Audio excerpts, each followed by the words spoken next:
My name is Eddie, and today we are going to talk manifestation. In this video, I'm going to share with you 5 science-backed ways to manifest and get the life that you want, but I'm also going to use an example of a client that I had who just manifested her ideal life ostensibly in our work together. So before we get started, my name is Eddie. I am a therapist who specializes in trauma, stress, and anxiety. And I also love all things woo-woo, but my heart always has to start with science and some level of it has to make sense to me.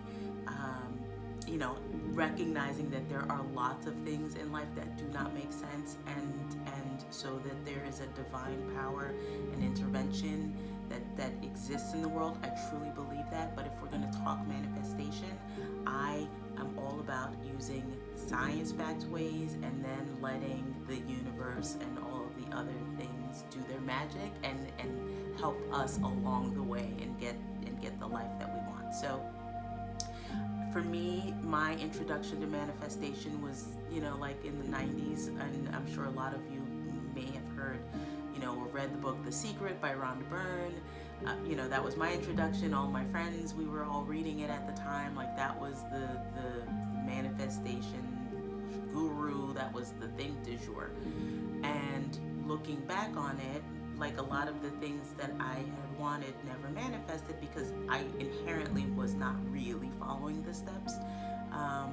And so I'm saying this to you, that if you're going to make this attempt at manifestation, you want to really be primed and be in a place for you to manifest in the right way. And when I say the right way, it's coming from a place of peace and of gratitude and of love, and not out of fear and insecurity and scarcity, which is where I was coming from, when I was first introduced to manifestation. But over time in my career, and as I, read science and read some of the articles and read, studies that show like this stuff actually works. And so, me allowing myself to apply it to my life and to my clients has helped all of us make tremendous growth. So let's go through the 5 steps. I'm going to tell you what the 5 steps are, and then I will break it down a little bit further. So the 5 steps are: set clear and specific goals, journal and reflect daily, visualize, take aligned action, and be grateful. And on the surface, that stuff makes sense, right? Like, it's just sort of like there's no magic to that. Like, I've done that. That's silly. That's stupid. Like, I've done all those things, Eddie, and like I've still not manifested my stuff. So this is where we will break it down, right? So for me, when I am working with a client, the thing that I notice the most, and really where I want to start the idea of manifestation, is that it starts as a self-love journey.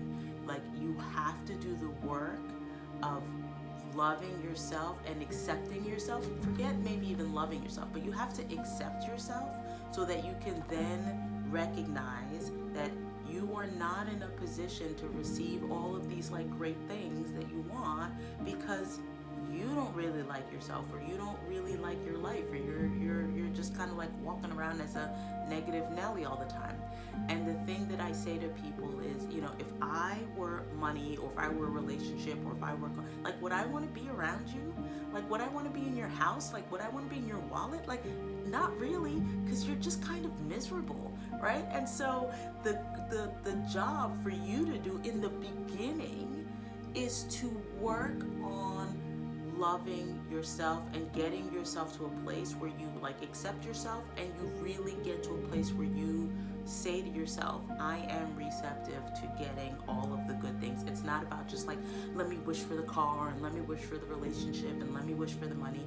It's doing the work of saying, like, as you are now, would money want to come into your house? Like, if you have clutter, like, would a relationship would someone want to be in a relationship with you where you're just complaining all the time, or just complaining about yourself, or complaining about others, or judging others? Like, Would your ideal person want to be with you? Like, not really, right? Like, would your ideal car want to be with you if you're just like throwing things around and you're like, not taking care of your current car or whatever the thing is?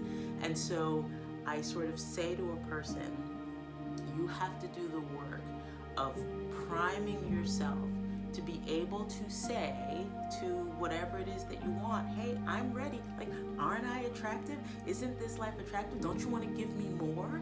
And so it is about sort of priming yourself to say, I am in a place where I am receptive to receiving all of those things. So in part of that is that step one is that you have to set very clear and specific goals. There is something about just saying like, like I just want to be in a relationship, which is just so very vague and it's just so very, I don't want to say sloppy, but like doesn't take effort on your part to really think about what it is that you want. Because if you're not clear, one, you can't recognize the action steps that you might have to take. You can't recognize when something is not a good fit for you. You can't recognize, like where you're going wrong in the process if you're just being very vague, right? And so you have to set very clear and specific goals, and really part of that is also being able to say to yourself, it is okay for me to ask for what I want. It is okay for me to ask for a 2024 Mercedes-Benz 4-door coupe with light interior and heated seats and power steering and whatever, right? Like, it's just, you gotta be specific, and you gotta say that it's okay to ask for these things.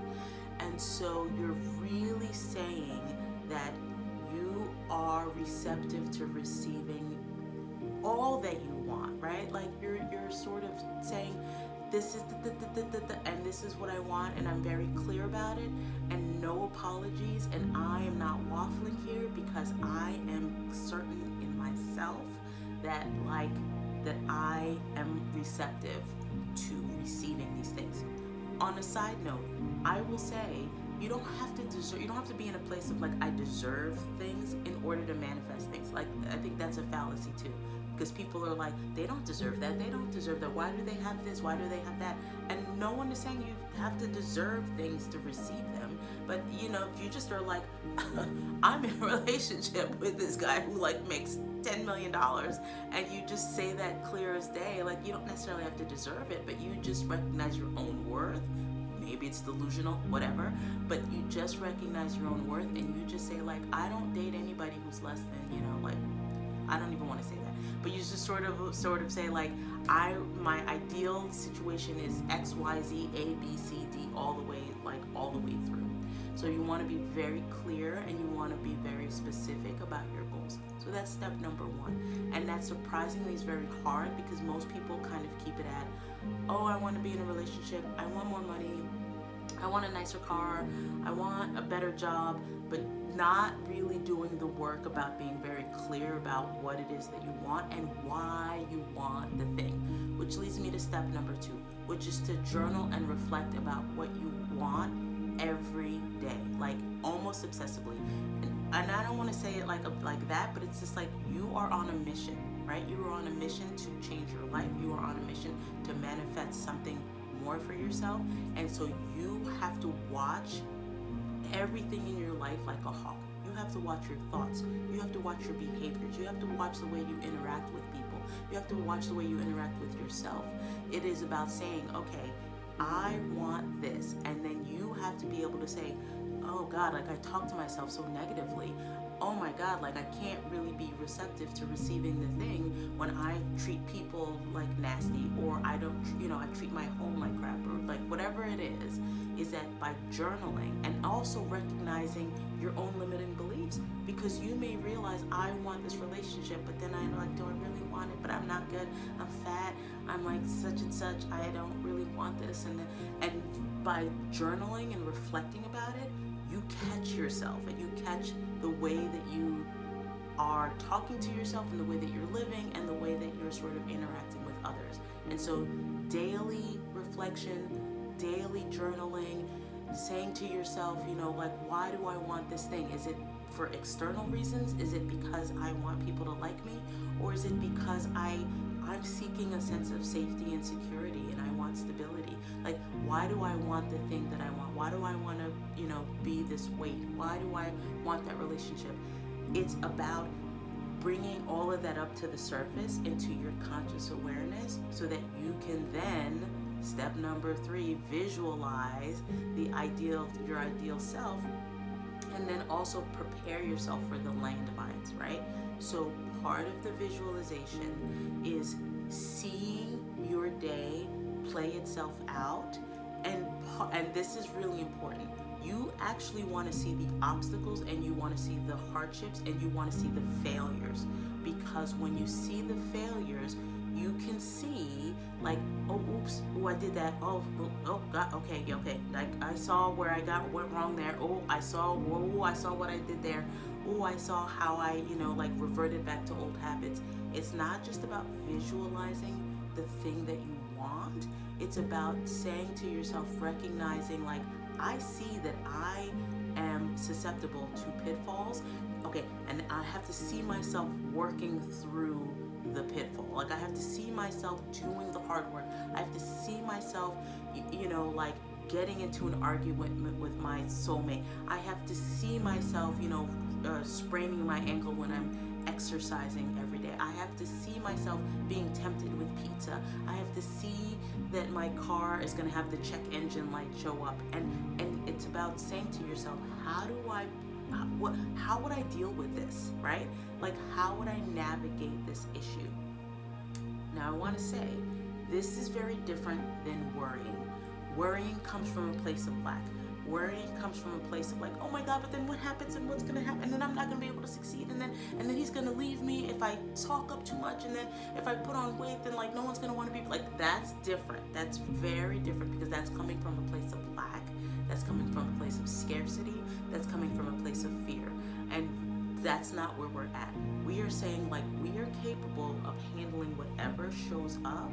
And now, like, let's try to prepare and brainstorm all of the ways that we're going to try to navigate these things, because, like, life is going to happen. Like, our life is not going to be perfect. It's not going to be problem free. Like, if anything, like, what we get might cause more problems, might cause, like, people raising an eyebrow or, like, rolling their eyes or whatever it is.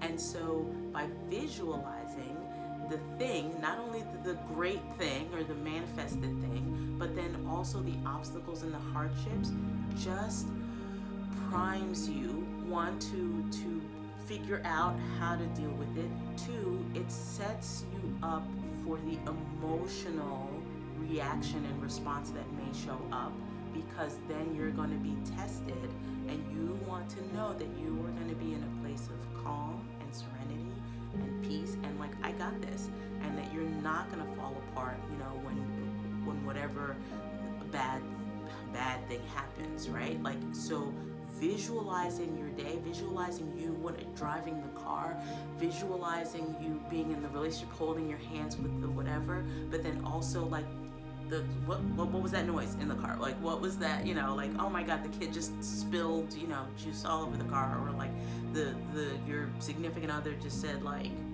you have bad breath, or you just are sort of like, the boss says, can I speak to you for a moment? You didn't get, like, a great review on your whatever, on your annual review. Think about those things and visualize those things, so that when it happens, you're not like, see, I'm back. It's just sort of like, got it. We, like, figured this out. Like, yep, and we're going to handle it this way. Then the next step is to take aligned action in your present day. And as you have journaled, as you have visualized, you sort of get these hints of, like, well, what do you have to do differently? It's not about just saying, oh, I have to eat healthier, or like, I have to save up money, or I have to go on a dating website. Like, when I say take aligned action, again, starts with you. Every day you are saying to yourself, like, I got this, I am capable, okay, I love myself, okay, like, I am worthy, I am receptive, okay, I'm gonna take the aligned action of, maybe this time I'm gonna, like, not react to this person. I'm gonna make better food choices. I'm not gonna spend frivolously. I'm gonna maybe, get a side hustle. I'm gonna maybe put myself in situations where I may meet people. Like whatever it is, subtle daily things that you can do. Take aligned action. Clean your house. Clean out your car. Sort of say to the universe, say to yourself that like we are actually setting ourselves up for this thing to come into our life. And then finally, it's to be grateful. Be grateful, and part of like eliminating and reducing the fear and the jealousy and the whatever shows up is to have gratitude. When you have gratitude, you then can look at something that might have made you jealous before, and they're like, I'm grateful for that. I'm grateful for the experience of jealousy because I know I still have work to do. I know that like you just have maybe shown me a blueprint to how I'm gonna get what I want. Thank you for like the low bank account, because like you're getting me primed to figure out how I'm gonna hustle to get this abundant money. Thank you for like gas stations. Thank you for plumbers. And I know that like this damn thing just again happened, but like I'm grateful because this is teaching me something. And this is where I'll bring in the woo woo. Like I think the universe tests us, right? Like it's not, you can just go through the steps, but I think the universe is like, is she really ready for the thing? Is she really? Let's just test her and see what she does. Does she fall apart? Does she revert back to old habits? Or does she sort of like push through and navigate, and it's like she's really doing the thing. She's really getting it done, right? So I think that also being grateful for the challenges sets the universe up, I think, to say to you, I think she can do this. I think she's capable. So let me use the example of my client. So I started working with a woman who had been divorced about 5 years. She was having a really hard time with her ex. They were fighting all the time about custody stuff and money, and she was living with her parents. She had 3 kids, just was triggered all the time, was being threatened with being terminated at work. And so she reached out to me and wanted to work with me because she's just like, I'm just not happy. Like I'm stressed all the time. I'm not a good mom. I'm not a good worker. Like I gotta figure some stuff out.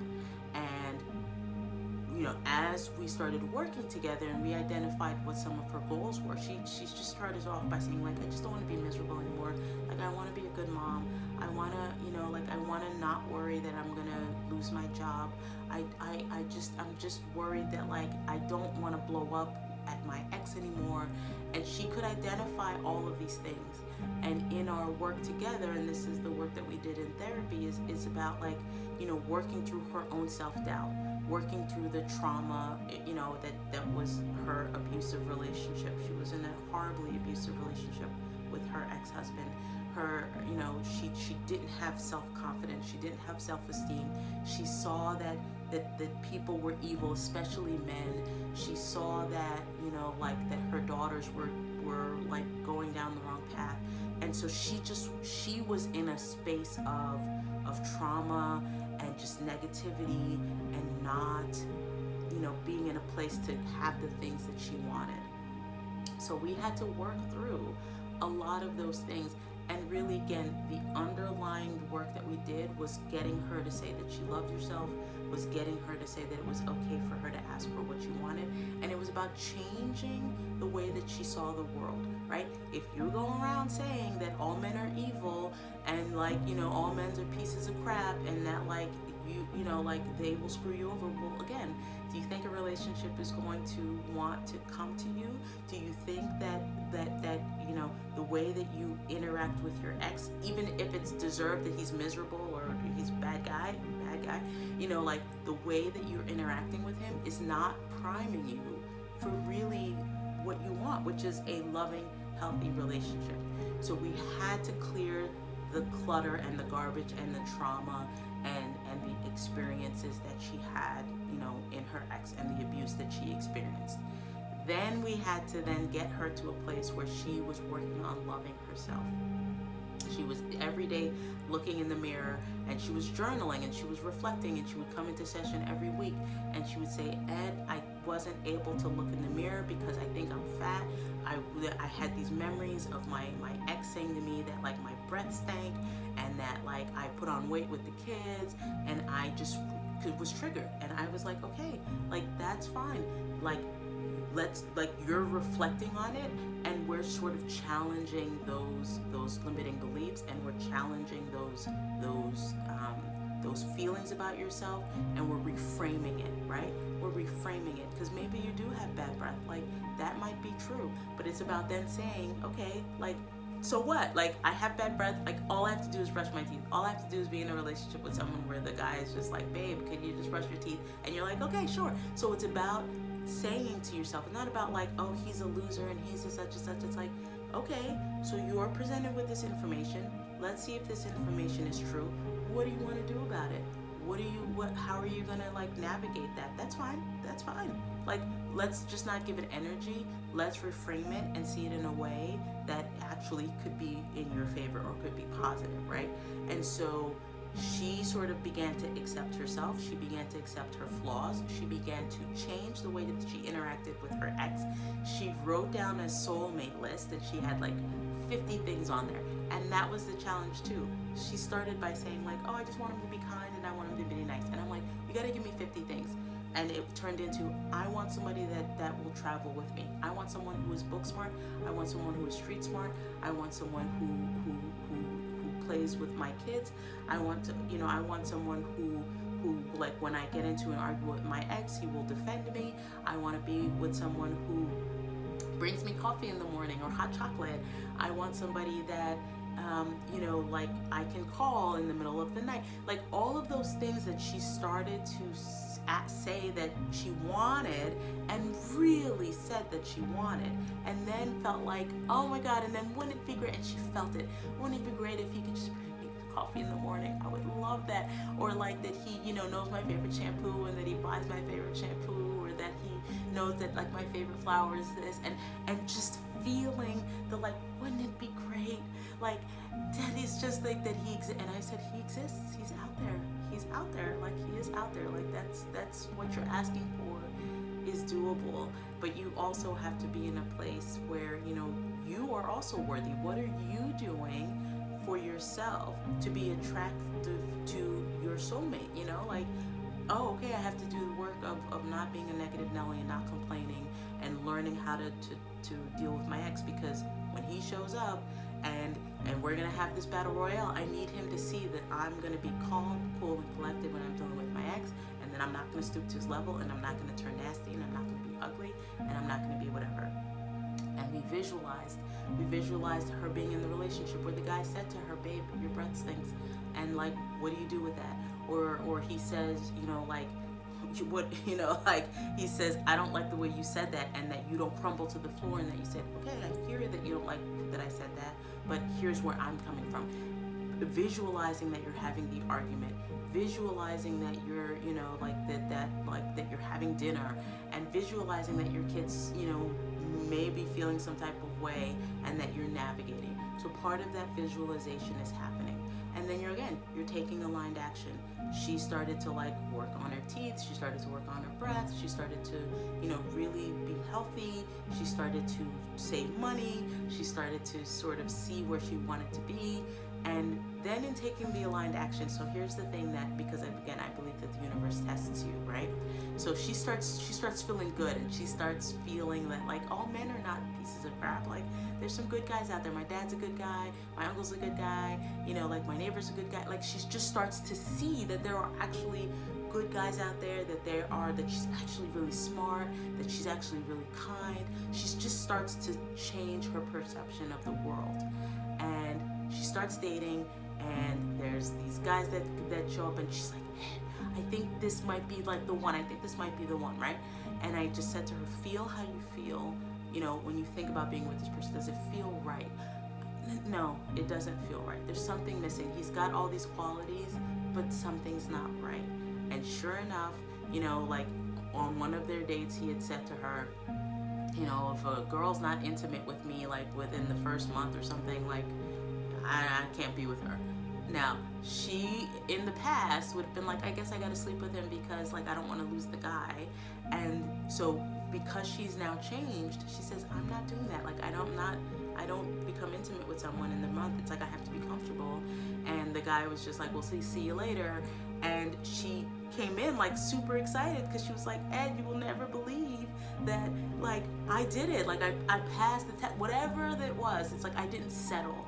I didn't just say like, well, he's got X, Y, and Z, like let me just settle and sleep with the guy. She said, I just was not willing to settle. And sure enough, like she said, I wasn't willing to settle. And then probably, you know, like a month later, she came in and she said, Ed, I met this guy. It feels right. Like he doesn't have everything, but like the core things that I wanted, like he meets. So then here's the other test that happened. She had an opportunity to buy a house. She was living with her parents. She saved up enough money, like fantastic. She let go of the energy of like her hostility and her anger about having to live with her parents and whatever. And she just sort of did a lot of the work, and she had an opportunity to buy a house. And she normally would say, oh, I'm not gonna buy the house because I'm gonna wait till like, you know, really get together with this guy, and if we get together, then we'll buy a house together. And she was like, no, I want this house. I want this house to be for me and my kids, and this is gonna be like a great opportunity. And she went and she moved forward with buying the house. And again, she could have said, oh, I'm not gonna do it because I wanna wait for the guy so we could buy a house together. And she just was like, no, like the opportunity presented itself, and she said, I'm buying the house.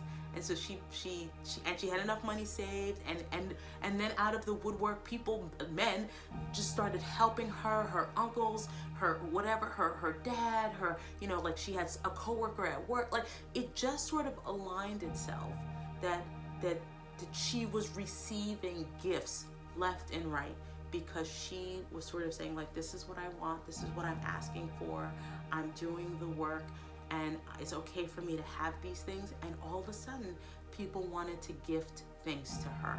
And so last we left off, she was in the process of buying her house. She was in this relationship, this really great relationship with this really great guy. You know, again, don't know what's going to happen, if he's going to be the soulmate, but she's just like content. She got a raise at work because, again, she presented as like more optimistic. She started being more helpful at work. She didn't like gossip and complain about her bosses. She just like went to work, did her work, was grateful, had gratitude for these experiences, you know, was grateful for her ex because he gave her her kids. She was grateful for her conflict resolution skills that she then was able to apply at work. And so she used all of those things to manifest the life that she wanted. And so I say these things to you because it's about using the steps of manifestation that are rooted in science. And I will post, you know, a lot of the studies below in the video, but you can manifest your life, but really it has to start with you.